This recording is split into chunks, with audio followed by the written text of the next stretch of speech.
ఇంకా అనేకమైనటువంటి ఇంపార్టెంట్ బిల్లుల మీద చర్చ జరుగుతుంది. రండి సీన్ అనే చర్చ జరుగుతుంది. ఈ సందర్భంగా ఏమైంది, ముఖ్యమంత్రి గారు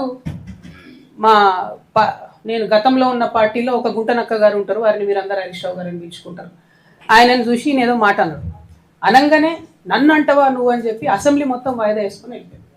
అరే ఒక మాట వ్యక్తిగతంగా ముఖ్యమంత్రి ఏదో నిన్నంటే మొత్తం అసలు ప్రతిపక్షమే లేకుండా, ప్రతిపక్షం అంటే ఏంది, ప్రజల గొంతుక, ప్రతిపక్షం అంటే ఏంది, అన్యాయం ఎట్లా జరుగుతుందని ప్రశ్నించేటటువంటి ఒక వాయిసే ప్రతిపక్షం. It is not a party, it is a big responsibility. దాన్ని వదిలేసి మొత్తం సభ 5 రోజులు ఎట్లా మీరు బాయ్కాట్ చేసిపోతారు? ఏంది కేవలం హరీష్ రావు గారిని ఒక మాట అన్నందుకు బాయ్కాట్ చేసిపోతారా? కేసీఆర్ గారిని ఎన్ని తిట్లు తిట్టినా రేవంత్ రెడ్డి గారు ఎప్పుడన్నా బాయ్కాట్ చేసిన హరీష్ రావు గారు?